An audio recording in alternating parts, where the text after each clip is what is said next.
안녕하십니까. 충심포럼에서 운영하는 유튜브 TV 단소리 쓴소리입니다. 오늘은 탄핵파 주역의 복귀라고 하는 대주제를 가지고 경제학 전공이신 이승철 교수님을 모시고 담소를 나누도록 하겠습니다. 저는 스포츠학 전공 최종진 교수입니다.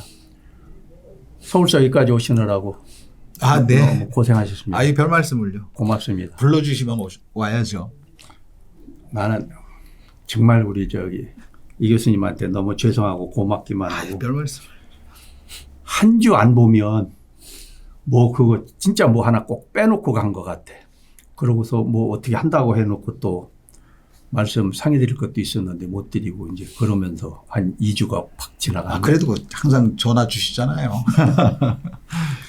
이제 우리 이 교수님께서도 요즘에 뉴스를 많이 접하시면서 이제 이런 것 저런 것들 보고 온 국민이 관심 있는 쪽에 이런저런 것들을 지금 보고 계시잖아요. 네네네. 근데 이제 오늘 우리는 며칠 전에 이제 기사를 하나 본 게 있었죠. 네네.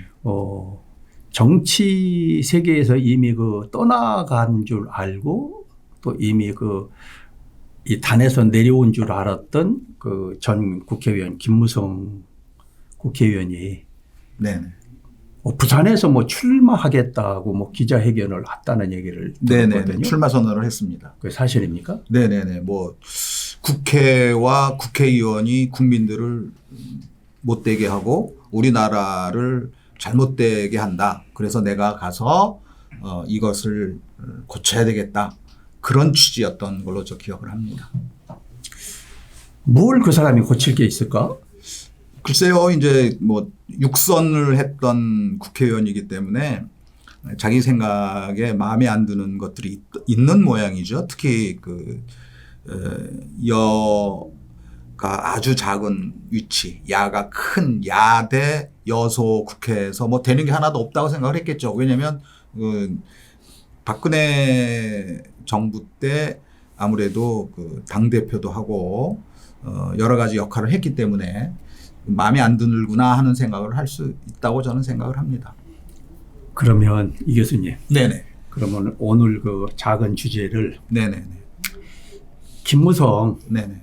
그는 누구인가라고 하는 내용을 가지고 오늘 집중적으로 김무성 전 의원을 한번 알아보죠. 네네. 근데 이제 제가 정치를 전공한 게 아니기 때문에 예. 저는 제가 할 수 있는 최대한의 정보를 다 이제 수합을 해서 가장 객관적인 것과 여러 사람들이 평가하는 것들을 전해드리는 그런 것에 그칠 수 있다라는 어떤 한계가 있습니다. 그거는 우리 부총장님께서 좀 양해를 해 주셔야 됩니다. 그거는 저가 더 부족한 게 많고. 아닙니다. 우리 이 교수님도 저도 대한민국 한 국민으로서 또 살 만큼 살았고, 정치판을 해서 어찌됐든 간에 한 60년 이상을 지켜봤던 사람이니까. 네네네. 어떻게 보면 어려서부터 이제 옛날에 우리가 신익희 씨, 조병옥 씨, 이승만 대통령, 그 다음에 박정희 대통령, 이제 이런 분들이 대통령을 나가려고 하다가, 대통령이 되지 않고 떠난 분, 지금 네 분 중에서, 그리고 두 분은 대통령을 했고, 그 네 분이 제 어린 마음에서도 굉장히 훌륭한 분들이다 이제 하는 것만 느껴 있었지. 이제 뉴스나 이런 것들을 보고 듣고 하면서 이제 저희들 나름대로 국민의 한 사람으로서 어떤 느끼는 점이 있지 않겠어요? 네네네. 그래서 한 사람을 놓고도 우리 이 교수님이 보는 관점이나, 네. 제가 보는 관점이나 전혀 다를 수도 있고 같을 수도 있고 갭이 조금 멀어질 수도 있는 게 평가인데 정치적으로 봤었을 때. 그런데 이제 아까 서두에 말씀을 드렸지만은 이미 단아된 거로 이미 단상에서 내려오신 사람으로 알고 있었는데. 근데 실제로 정계 은퇴를 선언했었죠. 예. 네네네. 그러다가 이제 복귀도 또 했고 정식으로 음. 그러니까 다시 정치를 하겠다고 복귀를 했기 때문에 뭐 이제 얘기를 하기가 좀 어렵습니다만 여러 가지 자료를 보니까 실제로 정계 복귀를 선언을 했더라고요. 전혀 이제 정치를 국회의원을 하겠다라고 복귀한 거는 아니고 2020년에 국민의힘으로 이제 들어가면서 정계 은퇴를 철회했죠. 왜냐하면 미래통합당에서 국민의힘으로 갈 때 미래통합당에서는 정계 은퇴를 선언했는데 국민의힘으로 들어갈 때는 거기에 포함이 됐거든요. 거기에 들어가면서 정계 복귀를 실제로 한 것으로 되어 있습니다. 그렇기 때문에 그러한 그 과정을 보면 올해 초 1월에 했던 출마 선언이 그 정계 복귀를 뒤집은 것은 아니다라고 봅니다. 제가 이제 우리 이 교수님한테 그런 내용을 질문을 드리는 거는 네네네네. 김무성이라는 사람은 여하튼 그 보수 자유우파 쪽에 있던 사람들이 이 사람을 지지했다가 나중에 와서는 이제 최근 몇 년 전에는 이분이 어떤 그 구설수도 있었고 리스크도 있었고 이런 것들 때문에 이제 아주 단화로 내려온 것으로 저는 그렇게 알고 있었는데 뉴스에 보니까는 자기가 마지막 국회의원 했었던 영도? 네네 맞습니다. 네. 2선을 했죠 거기서. 네. 네네네. 그러면 6선이라고 했는데 2선이라고 그러면 다른 데서 그러면 4선을 했습니다. 다 부산입니까 그게? 부산입니다. 그래서 이제 4선을 한 곳은 어디냐면요. 제가 보니까 자료 보세요. 네네네. 네. 저도 잘 몰라서 네. 다 외울 수가 없으니까 원래 이제 그 처음에 국회의원이 돼서 4선을 한 곳은 어디냐면 부산 남구을입니다.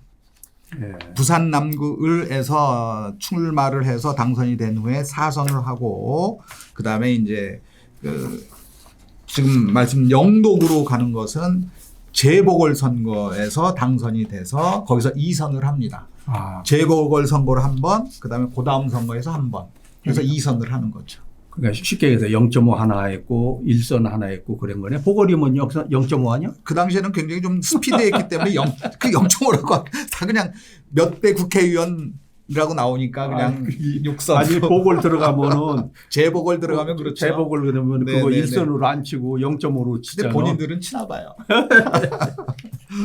그래서 이제 6선 의원이고 이제 그 나중에 그만두죠. 자기가 이제 여러 당을 왔다 갔다 하고 좀 그러다 보니까 2018년에 이 총선 불출마 선언, 그 다음에 또 이제 2020년 그때 당시에 뭐 전대위원도 출마 안 하겠다, 모든 당직을 갖지 않겠다라고 했기 때문에 그거를 뭐라고 불렀냐면 이게 정계 은퇴 선언하고 똑같다라고 평가를 했죠. 그런데 이게 미래통합당이 지금 현재 있는 국민의힘으로 바뀌면서 거기에 들어가면서 다시 이제 정계 복귀가 자연스럽게 됐다고 남들이 그렇게 평가를 해요. 부산 시민들이. 네. 그럼 이 교수님. 네. 이제 저는 이제 오늘 이 김무성이라는 정치인을 한번 논의 한번 해보자라고 드리는 말씀 중에 하나는 네. 자유우파에 지지하는 모든 분들은 이 김무성이라는 사람이 박근혜 대통령 탄핵 때 네. 주도한 사람이다. 그 중에 최고의 대장이었다. 이제 그래서 이제 그 자유우파 사람들이 세상에 어떻게 이럴 수가 있느냐. 이제 이런 것들로 해서 이제 지금까지 쭉 내려왔고, 네. 그러고 이제 이 사람이 주도해 놓고 그대로 그 자리에서 그 당을 지킨 것이 아니라, 그 다음에 이제 탈당을 해서 당을 하나 또 만들었나? 남이 만들어 놓은 당. 같이 합류를 했죠. 이제 본인 스스로 만든 건 아니고, 예. 그 주역 중에 한 명이었죠. 그게 이제 그 바른당이라고 이제 돼 있는데요. 바른정당에 참여를 해서 새누리당을 떠났는데 이 양반이 그때 말 실수를 많이 했어요. 제가 쭉 자료를 찾아보니까 자기가 바로 전에 있었던 새누리당을 불임정당이라고 불렀어요. 그 사람이? 네. 김무성이가 공개적으로. 그래서 욕을 많이 먹었죠. 그러고 간 거예요?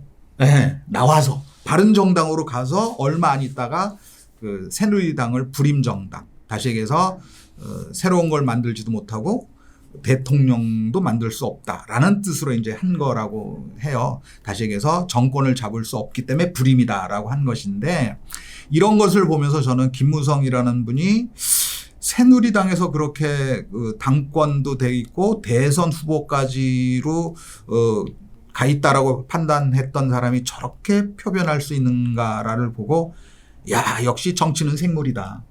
자기가 가면 자기가 맞는 거고 다른 사람이 가면 그 사람 틀린 거고, 그런 생각을 좀 했어요. 그 불임정당이다, 불임자다라고 하는 거는 그럼 김무성이가 최초 그 얘기를 했나? 제가 알기로 새누리당을 불임정당이라고 부른 사람은 기자회견에서 그랬다고 그러니까 최초겠죠. 정치권에서 그 불임이라는 말을 최근에 어떤 사람도 써가지고 그거는 이제 아니 그렇게 써가지고 네네네. 대대적으로 크게 욕을 먹고 지금도 그 얘기들 하던데. 이제 최근에는 이제 저출산이라는 것하고 겹쳐서 불임이라는 것이 굉장히 안 좋은 이미지인데, 그 당시 이제 불임정당이라고 했을 때는 지금처럼 그렇게 저출산 문제가 심각하지는 않아서 그 정도까지는 아니었습니다. 제가 이제 이해하기로는. 근데 그 단어 자체는 아주 안 좋은 써서는 단어죠. 안 되는 단어 그럼요. 아니에요? 아주 안 되는 단어죠. 최근에 그놈이 한 거나 그러면 난 김무성이가 막 욕 나오네. 그런 식으로 표현까지 했다는 건 처음 들으셨어요?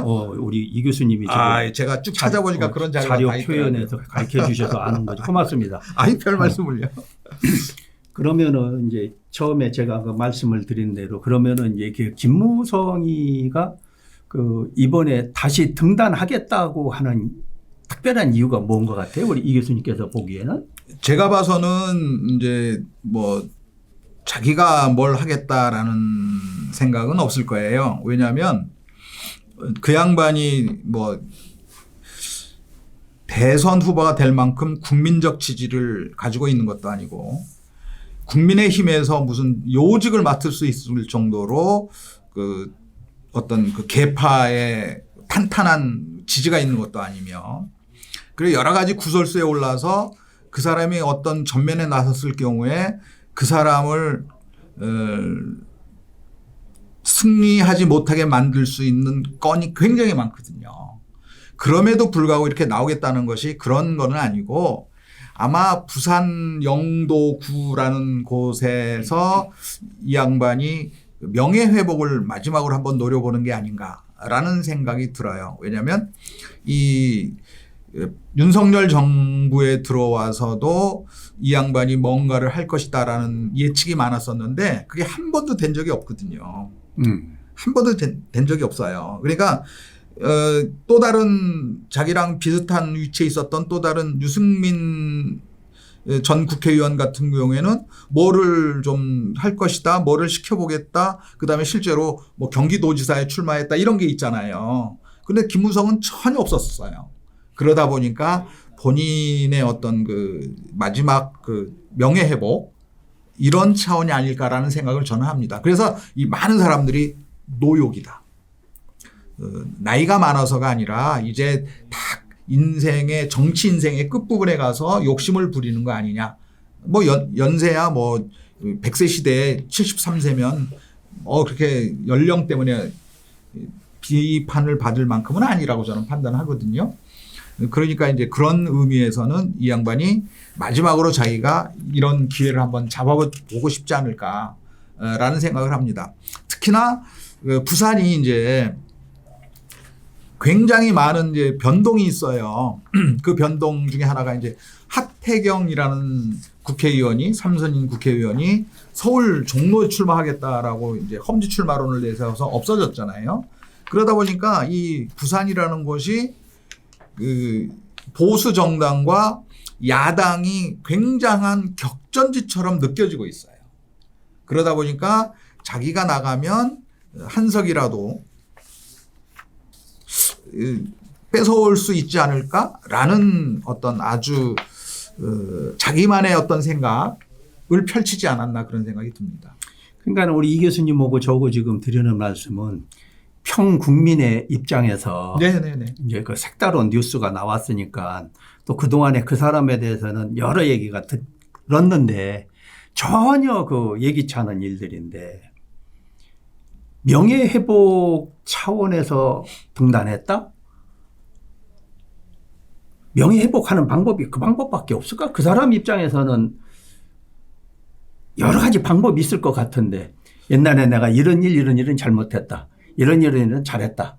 그런데 이게 잘못한 이런 일에 대해서 내가 지금이라도 다 뒤늦게 사과를 하고 후배 정치하는 사람들을 좀 조언해 주고 내 잘못한 것들을 토대로 해서 여러분들은 이렇게 갔으면 좋고 이런 정치인이 됐으면 좋겠다. 그런 식으로 하면서 자기 반성을 하면서 마무리하는 게 더 당당하고 떳떳하다고. 우리 이 교수님 우리 살적에는 늘 그런 식으로만 그럼요. 주변 사람한테 얘기하고 살아와서 그런지 모르지만 정치판은 원래 그런가? 제가 아는 한 미국도 영국도 독일도 프랑스도 하다못해 근처에 있는 일본도 자기가 뭘 잘못하거나 자기 당이 뭘 잘못하거나 그러면 책임지는 사람 또는 본인이 사과를 하거든요. 그리고 거기에 대해서 책임을 지는데 우리나라 정치인의 대다수는 자기가 뭘 잘못해도 사과를 안 해요. 그리고 전부 다 사과를 하더라도 자기가 속한 정당 때문에 이렇게 됐다라고 하는 거죠. 실제로 지금 보면 이준석 씨가 뭐 씨라고 그래야 되겠죠. 뭐 저보다 나이는 어리지만 어쨌든 그 공인이니까 저는 공인이 아니고 그 한동훈 비대위원장이 서울역에서 출근하면서 커피와 도넛을 사갖고 왔다. 그랬더니 그걸 보고 예. 저건 연출이다. 왜? 그 동선에서 절대로 저 집은 있을 수 없다. 그러니까 누구에게 심부름을 시켰다. 이재명 씨를 소환하려고 그랬는지 모르겠지만 그렇게 유튜브에서 얘기를 했단 말이죠. 공개적으로.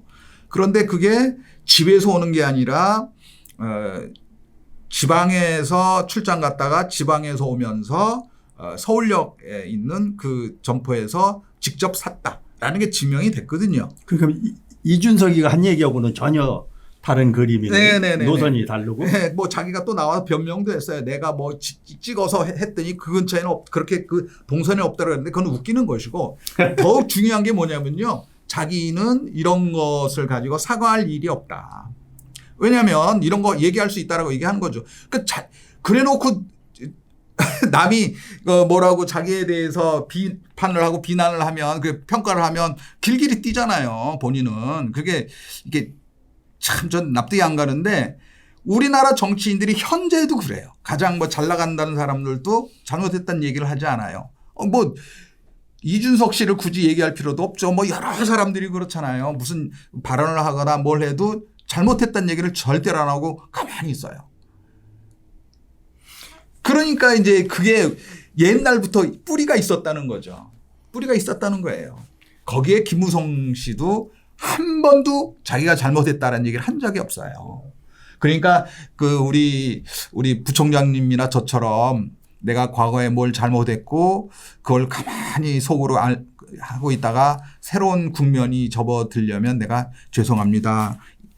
앞으로 다시 안 하겠습니다. 그 대신 이렇게 하려고 그러니까 도와주십시오 해야 되는데 그게 상식인데 그런 게 정치인들한테는 해당이 안 되는 것 같아요. 그러니까 아까 우리 이 교수님이 지적을 해 주셨듯이 김무성이라는 정치인이 정말 그 명예 차원에서 나왔다 그러면은 자기 명예를 회복하는 길들은 아까 말씀드린 대로 여러 가지 방법이 있었을 텐데 굳이 그 방법밖에 없느냐. 이제 제가 판단하기에는 참 누구보다도 지은 죄가 많은 사람으로 제 주변에서나 특히 저 같은 경우는 그렇게 알고 있거든요.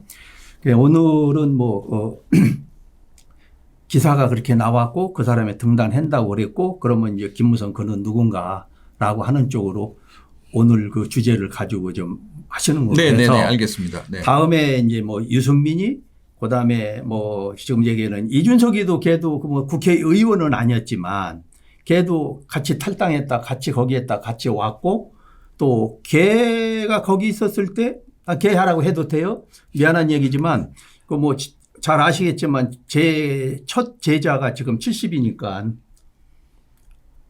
네네. 그게 습관화돼서 이해해 주려고 믿고 그런데 손학규 알죠. 그 대단한 분인데 네네네. 이제 그분도 경제학이죠. 손학규 씨도 경제학이라고 볼 수 있죠. 네. 그래서 이제 그분하고 언젠가 그 정치 같이 하지 않았어요? 탈당하고 나서? 이제 손학규 씨하고 뭐 이런 분들이 만든 게 국민의 당이라는 게 있었어요. 그 당이 이제 그때 이제 그 당하고 바른정당하고 합쳐서 바른미래당이라는 걸 만들었을 때, 네네네, 그때 이제 거기에 속해 있었던 거죠. 김무성 씨가. 근데 그때 그 손학규가 그 양반이 그 대표할 적에 아주 몰지각한 얘기를 해서 지금도 그 양반 가슴에는 가시가 있다는 거 아니겠어요? 뭐 워낙 많은 얘기를 해서 우리 부총장님께서 어떤 거를 말씀하시는지 조금 힌트를 줘보세요. 어떤 구체적인 얘기는 이제 나중에 이제 누구야 이준석 얘기할 때 지금 이준석 전 당대표 말씀하시는 거예요? 이준석이가 그 손학규 그때 그 대표하고 같이 같은 당에서 있을 때 그때 그 이준석이가 정치적으로도 연영적으로도 모든 경우로 어른인데 굉장히 가슴 아프게 해서 지금까지도 그분도 힘들어하는 것 같아요. 그러면서 이제 정치를 떠난 거로 알고 있는데 다시 김무성 씨로 돌아간 줄 알고 제가 이준석이 이준석이요? 우리는 뭐 지금 정치 평론가도 아니고 또 시사 평론가도 아니고 세상에 이제 국민의 한 사람으로서 지금 뭐 세간에 이제 돌아다니는 얘기를 이제 나름대로 좋아서 얘기하는 것도 있고 정말 싸가지 없어서 얘기하는 것도 있고 이건 아닌데 해서 얘기하는 것도 있지 않습니까? 그러니까는 이제 우리 이 교수님 전공하고 다르고 제 전공하고 다른데 한 평민으로서 인간으로서 대한민국 국민으로서 이건 아니다 싶은데 뭐가 지금 뉴스에 나오다 보니까 그 대상이 누구냐? 김무성이다. 그럼 김무성이는 누구냐 해서 이제 여쭤봤고 다행히 이제 김무성이에 대한 것보다는 전체적인 자료를 준비를 하셔가지고 얘기를 해 주시는데 김무성이의 그 행적도 뭐 많이 알고 계시네. 워낙이 뭐 한때 굉장히 유명했던 분이어서 이 양반에 대한 정리가 돼 있는 문서들이 꽤 많아요. 그래서 제가 쭉 찾아봤더니 1978년에 이제 신민당으로서 포항에 처음으로 이제 국회의원 공천을 신청했다가 떨어졌답니다. 그게 1978년이고 그때 처음으로 정치에 입문하는 걸로 돼 있고요. 그다음에 이제 1985년에 민주화 추진협의회라는 단체가 형성됐을 때 거기에 참여를 했고 거기에서부터 이제 상도동계로 즉 김영삼 전 대통령 계열로 분류가 돼서 신한민주당에 이제 입당을 하는 거죠. 그리고 1987년에는 제13대 대통령 후보 때 김영삼 후보의 재정관리 담당이 된답니다. 왜냐하면 김무성 씨 집안이 돈이 많은 집안이에요. 그러니까 지금으로 따지면 금수저죠. 왜냐하면 20대에 사장을 했으니까. 자기 아버지가 세운 그 회사의 반개 회사의 사장을 해요. 그러니까 뭐 20대에 사장을 할 정도니까 돈이 많다는 얘기고 실제로 이 양반이 신고한 항상 재산을 보면 100억이 다 넘어요. 그 옛날 100억이라는 건 엄청난 돈이잖아요. 그렇죠. 그러니까 이제 김영삼 후보는 물론이고 자기가 속했던 당의 대부분 재정 담당을 합니다. 돈이 여유가 있으니까 자기가. 그러면 전 김영삼 대통령의 계보네. 그럼요. 상도동계입니다. 상도동계. 상도동계가 동계동계가 아니고. 네, 상도동계가 나중에 3당 합당을 하잖아요. 노무현, 김영삼, 김종필 요 세 명이 이제 3당을 합당하게 될 때 그때 이제 어디로 들어오냐면 민주자유당, 민자당이라고 하는 데로 합류를 하게 됩니다. 그래서 김영삼 대통령이 되니까 김영삼 씨가 대통령이 되니까 대통령 비서실 비서관을 해요. 민정하고 사회하고 두 군데 비서관을 하고 내무부 차관까지 합니다. 내무부 차관. 네네. 내무부 차관까지 한 다음에 이제 1996년에 처음으로 제15대 국회의원 선거에서 부산 남구을에 출마를 해서 당선이 돼서 초선 의원이 되고 거기에서 4번 연속 당선이 돼요. 그러면서 이제 힘이 커지는 거죠. 그러다가 1997년에 이회창 총재의 비서실장이 되고 15대 대선 후보의 비서실장이 돼요. 총재 비서실장, 대선 후보 비서실장이 돼요. 그런데 이회창 후보가 안 되죠. 그다음에 다시 제16대 이회창 후보가 그 민주자유당 대선 후보가 됐을 때 그때도 비서실장을 해요. 그러니까 굉장히 중요하다고 여겼던 모양이에요. 이회창 전 대표가. 그런 쭉 그 단계를 거쳐서 2004년에 박근혜 총재가 대표가 됐을 때 방사무국장이 됩니다. 그 당시에 비서실장이 누구냐면 유승민 씨예요. 유승민이는 비서실장이고 네. 김무성이는 당 사무국장이고. 네. 그리고 대변인이 전영옥 씨예요. 전영옥. 네. 그래서 김무성, 유승민, 전영옥을 이 세 사람을 원조 친박이라고 불렀어요. 그 세 사람. 네네. 이 세 사람을 원조 친박이라고 불렀습니다. 그런데 2008년 국회의원 선거에서 친박계란 이유로 낙천을 해요. 공천에서. 그러니까 열받아서 탈당을 합니다. 그래서 친박 무소속 연대라는 것을 만들어서 연대라는 게 말만 연대지 당은 아니고요. 당선이 돼요. 친박연대 그 당시 친박연대가 있고 친박무소속 연대. 친박연대는 정당이에요. 친박연대는 정당. 그때 그게 서청원 씨 아니었나? 맞습니다. 친박당? 네, 서청원 씨는 친박연대라는 당을 만들었고. 친박연대당. 네. 김무성 씨는 무소속으로 그냥 탈당을 해서 무소속으로 있으면서 9명인가 12명인가가 친박 무소속 연대라는 이름으로 같이 동조를 해요. 당은 아니고. 그래서 무소속으로 당선이 돼요. 그러고서도 네네네. 서청원 쪽도 되고 이쪽 서초정원도 일부가 되고 김무성 쪽에도 일부가 되고 김무성 씨는 당선이 되고 그런 다음에 바로 한나라당으로 다시 복귀를 합니다. 참 파란만장합니다. 파란만장합니다. 그러니까 이제 박근혜 전 대통령 입장에서는 친박 원조인데다가 자기 때문에 이명박 대통령 쪽에서 친이계에서 공천을 안 준 거거든요. 그때도 나가서 당선이 돼서 돌아와서 그러니까 얼마나 박근혜 대통령 입장에서는 역시 내 새끼네 이런 생각 안 하겠습니까? 딱 그랬는데 결정적으로 어떤 일이 벌어지냐. 2009년에 세종시 파동이라는 게 있어요. 당시 대통령은 이명박 대통령이에요.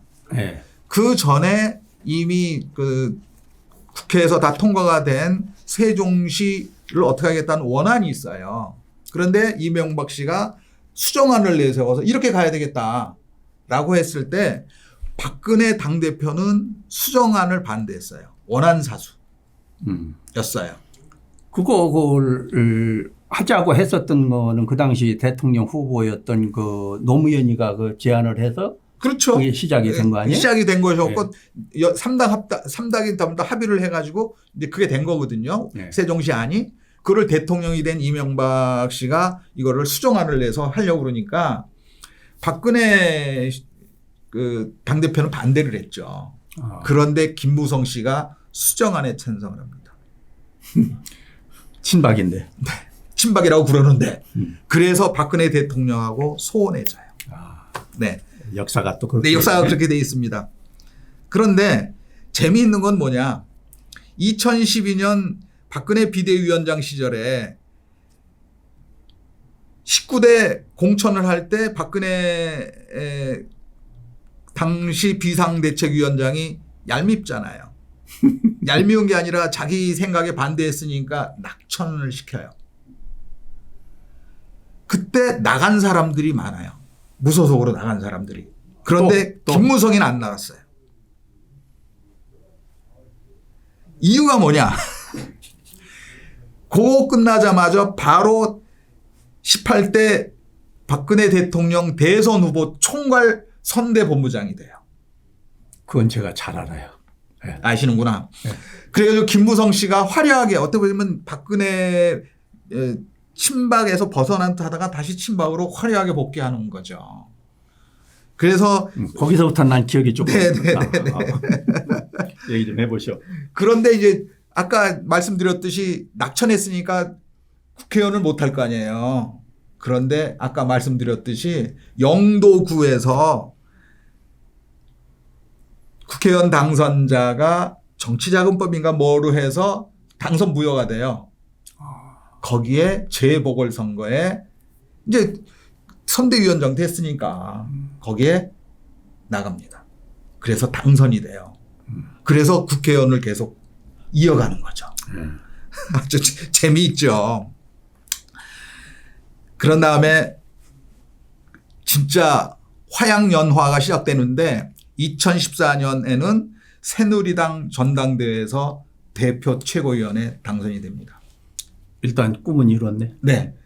그러니까 그 당시에는 워낙 그 사람이 워낙 이제 인기가 많아가지고 당내 대통령 차기 대통령 후보 1순위였어요. 박근혜 대통령 다음으로는 김무성이다. 라는 얘기가 많이 나왔죠. 그 후 대안으로는 예. 김무성 가장 많이 그런 갔다. 얘기가 나왔지. 네네네. 김무성이 나오고 유승민이도 나오고 그다음에 홍준표 나오고 막 그랬었어요. 그러니까 제일 앞서가는 걸로 된 거죠. 제일 앞서가는 걸로 됐는데 이게 참 최순실 게이트라는 게 이제 그 박근혜 전 대통령이 엮여 있는 탄핵에 가게 된 계기가 최순실 게이트라고 하잖아요. 최순실 게이트가 됐을 때 확 또 돌아서요. 확 또 돌아서 가지고 박근혜 대통령 탈당을 요구합니다. 자기가 이제 당대표였으니까 기자회견을 해요. 그리고 자기는 책임을 지고 대선을 불출마하겠다. 대통령 후보 된 것도 없는데.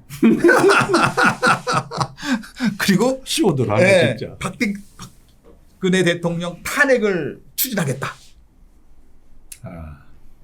그리고 개헌을 하겠다. 이런 얘기를 막 쏟아부어요. 그래서 사실 속으로는 다음번 대통령은 내가 해야지. 그러니까 그때부터 잘못한 거야. 네, 그때부터 이제 아니 개헌까지는 얘기할 수 있지만 탄핵. 왜 제가 그런 말씀 드리는지 아세요? 모르죠, 저야. 그 당시 아니 뭐 여기서 이제 제 얘기하면 안 되니까 그리고 저도 열정을 다했고 중앙선대 본부장을 김무성이가 했어요.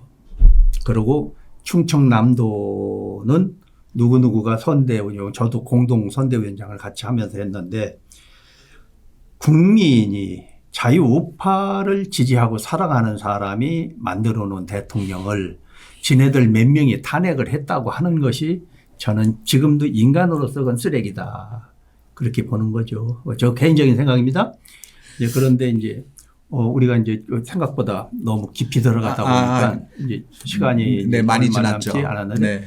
제가 이제 드리고 싶은 말씀은 이거 가지고 오늘만 가지고는 안 될 것 같아. 네네네. 그래서 이제 다음에 또 한번 연장을 하고 네네네. 유승민이 것도 하고 네. 그다음에 그 탄핵에 앞장섰던 사람하고 앞장섰다가 탄핵했다 탈당했다 다시 들어온 사람들을 전부 끄집어내서 그 사람들이 지금 어떻게 가는지를 한번 우리처럼 모르는 국민들한테 알려줄 그 필요성은 있다고 봐지거든요. 그래서 이제 제가 하나 지금 질문 드리는 건 네네네. 김무성이가 이제 입후보를 했어. 네. 공천 받을까? 제가 봐서는 못 받을 확률이 높죠. 자, 왜냐하면 한동훈 비대위원장 입장에서는 공천을 줄 이유가 하나도 없거든요. 당선 가능성 모르겠다. 그다음에 6선이면 3선 이상에 대해서는 감점도 있잖아요. 예. 그다음에 뭐 어떤 시스템을 할지는 몰라도 제가 봐서는 최근에 들어와서 뭐 거의 정치적인 역할을 못했다.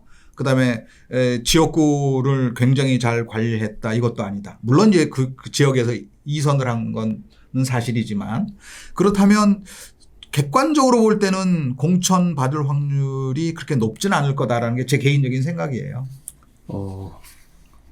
우리 이 교수님 개인적인 생각이 난 100% 맞는다고 보고. 그거는 아무도 모르지. 아니, 우리 둘이 있는 데서 나도 동이니까.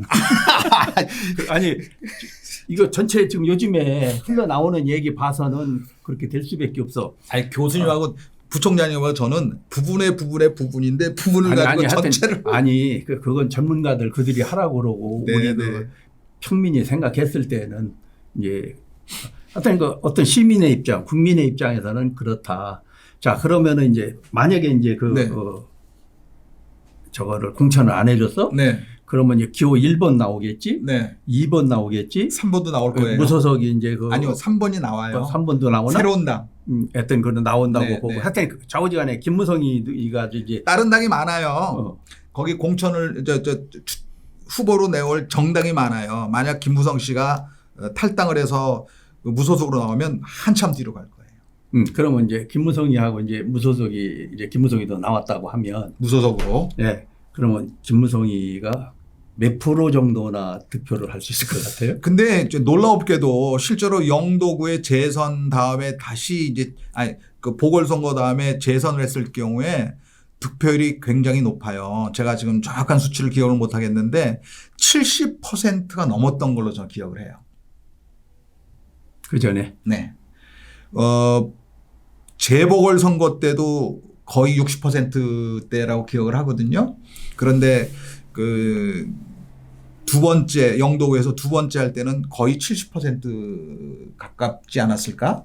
제가 다음번에 제가 그 지지율까지 다 당선했을 때 득표율까지 알려드릴게요. 지금 제가 정확하게 기억을 못 하겠네요. 굉장히 높아요. 많이 아시는 거야. 지금 시사 평론하는 사람보다도 더 많이 잘 알고 더 잘해 주셔. 우리야 뭐 남들이 하는 거 듣기만 했지 우리가 또 이런 거 할 줄 꿈에도 몰랐던 거 아니에요? 저도 마찬가지입니다. 네, 꿈에도 몰랐잖아. 그런데 이제 오죽 답답하면 우리가 이러겠어요. 그러면은 저는 네. 하여튼 누가 나오든지 그 한 자리 숫자인데 그것도 1%, 2%, 3% 정도 나오면 잘 나올까? 난 그렇게 생각을 해요. 만약에 김무성 씨가 무소속으로 나왔다고 한다면 그럴 수밖에 없다. 안 나올 공천을 못 받으면 이전에도 공천을 못 받았을 때 가장 최근으로 보면 탈당을 안 했어요. 그냥 수긍했어요. 그러면은 조금 만회하는데 몇 프로 그때는 한 10% 만회하겠지. 네. 표는 1%, 2%, 3% 나올런지 탈당을 하지 않고 아까 우리가 처음에 시작할 때 얘기처럼 후배들을 위해서 내가 정치하면서 이런 부분은 참 잘했다. 이런 부분은 정말 잘못했다. 여러분들도 큰 정치인이 되려면 이런 사람이 돼주거라. 그러니까 우리가 주로 그런 얘기 하잖아요. 우리끼리 얘기할 때는 정치가, 정치인, 정치꾼. 그러니까 이게 꾼이만 해서 우리가 국민이 걱정을 하는 거죠. 그죠? 그렇죠. 그렇죠. 근데 제가 봐서는 김무성 씨가 별명이 여러 가지가 있는데 그 중에 하나가 무대예요. 무대. 무송의 형. 무대. 무대는 뭐냐면 자기 주장을 잘 내세우지 못하고 누가 하라는 대로 다 한다는 거잖아요. 그 당시에 이제 박근혜 대통령의 뭐라고 그러면 다 거기에 꼬리 내리고 쫓아갔다는 거예요. 친박이 됐든 비박이 분류가 됐든 친이계가 됐든. 그런 거 보면 이 양반은 뭐 독자적으로 막 자기 혼자 이런 건 아니고 여러 가지 그 힘의 구도 이런 걸 잘 봐서 공천해보고 아니면 말고 이런 거 아닌가 싶어요. 왜냐하면 영도구의 그 지지율이 여론조사를 아직 안 했어요. 보니까 자체적으로 여론조사를 뭐 본인은 했을 수도 있지만 공식적인 여론조사를 안 했기 때문에 제가 이제 알 수는 없는데 제가 보는 견지에서는 김무성 씨가 높은 득표율을 얻을 거로 보인다는 징후가 없답니다. 나도 비슷하게 맞췄네 그럼. 제가 없답니다라는 것은 부산에 있는 예. 지역 신문들에서 이제 평가하기를. 이제 우리 이 교수님은 평생 30년 이상을 이제 대학에서 경제학이라고 하는 과목을 가지고 그것도 재무학이죠? 재정학입니다. 재정학. 네. 하면서 이제 평소에 그 30년 이상 제자들을 많이 내보내면서 그리고 또 이거는 이래서는 좋고 저래서는 안 되고 하는 얘기를 우리가 겸해가면서 이제 강단에서 강의해오지 않았습니까? 네, 네, 네. 그러다가 이제 세상에 이 정치판에 정치꾼들 하는 거 보니까 너무 걱정이 되죠. 우리가 걱정하는 건 우리는 뭐 살다가 살 만큼 살아. 우리나라 미래가 걱정이 되는 우리 거죠. 후손 때문에 네, 걱정하는 네, 거죠. 네. 오늘 또 저는 아무것도 모르고 지금 이제 저도 잘 몰라요. 했는데 우리 다음에는 네. 더 이거 재밌네. 네, 재밌으세요? 이제 사람들 네, 네. 이 사람에 대해서고 이 단체에 대해서 이 어떤 가지고 한번 진보든 보수든 뭐 여든 야든 놓고 하여튼 문제점을 우리가 공부해서 찾아서 우리처럼 이렇게 관심은 있는데 확인 못한 분들한테 알린다는 차원에서 네, 그런 거는 제가 뭐 역할을 요만큼은 할 수 있을 것 같습니다. 저도 공부할게요. 네. 그렇게 하고 여쭤보고 오늘 요 부분은 정리를 좀 우리 이 교수님께서 해 주시죠. 네네네. 저는 참 놀라웠던 것이 김무성이라는 분이 정계 은퇴를 한 것으로 다들 알고 있을 텐데 갑자기 정치가 잘못되고 있고 국회가 잘못되고 있어서 내가 그것을 바로잡겠다라는 출마의 변을 가지고 22대 국회의원 선거를 치르겠다라고 한 걸 보고 관심이 좀 생겼어요. 그럼 도대체 이분이 어떤 길을 걸었고 어떻게 된다를 쭉 봤더니 평가가 다양합니다. 왜냐하면 이분이 뭐 걸었던 길이 워낙 다양한 길이기도 하고 그다음에 했던 행동들이 굉장히 좀 애매하기도 하고 그다음에 이제 부친에 대한 평가도 좀 답답하기도 하고 뭐 이런 게 굉장히 있어서 제가 판단하기는 어려울 텐데 그래도 이제 와서 출마를 하신다? 출마를 왜 결심했을까라는 생각이 좀 들어요. 그리고 과연 국힘 소속인데 한동훈 비대위원장이 공천관리위원장의 어떤 걸 통해서 그걸 제거할 수 있을까? 생각에 저는 아닐 거다라는 쪽에 한 표를 던집니다. 물론 제가 이제 정치를 전혀 모르는 사람이지만 김무성 씨는 개인적으로 봤을 때 굉장히 유복한 집안에서 길을 좀 좋은 길을 많이 걸으신 분으로 이제 돼 있는데 왜 이러실까? 그래서 혹시 저게 노욕, 자기 자신의 명예회복이라는 것이 노욕으로 비춰지면 어떡하지라는 우려 아닌 우려를 했습니다.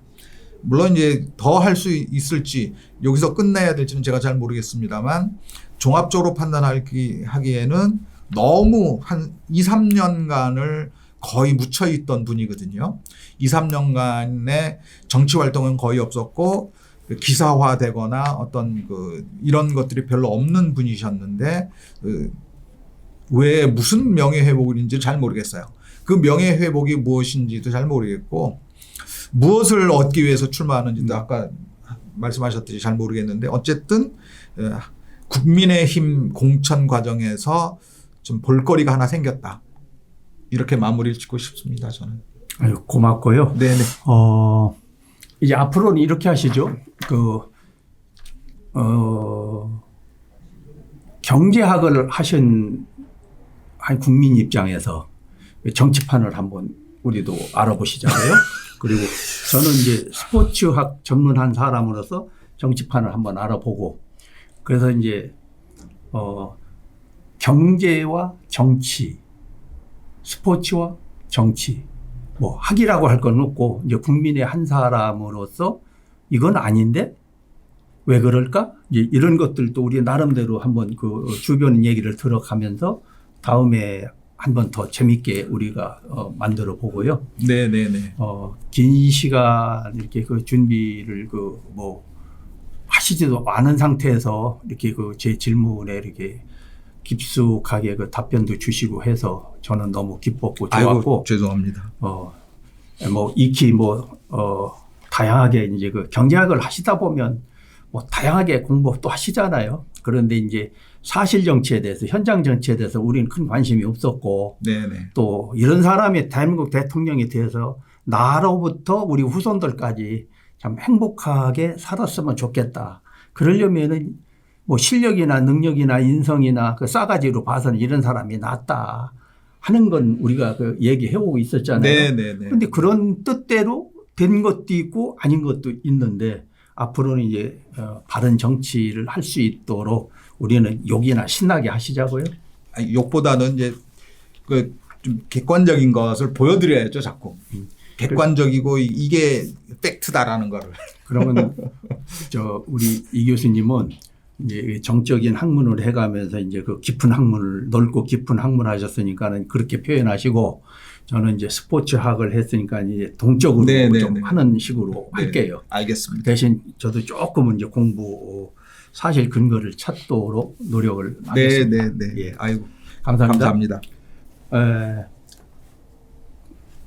구독자님들하고 시청자님들께서 늘 저는 하는 짓이 좀 부족합니다. 그래서 이제 날로 발전하도록 하고 저희 유튜브가 오늘 이 영상 촬영이 43번째입니다. 그래서 이제 41번째와 43번째는 차이가 좀 좋은 쪽으로 많이 나야 되는데 아직도 그렇지 못한 것 같아서 죄송하고요. 다음 촬영할 때 또 다음 주제를 가지고는 오늘보다는 조금 더 나을 수 있도록 노력을 하겠습니다. 여기까지 잘 지켜봐 주시고 또 저희들을 부족하지만 잘 격려로 이끌어 주십사 하는 부탁을 드리고 오늘 방송은 여기서 끝내겠습니다. 감사합니다.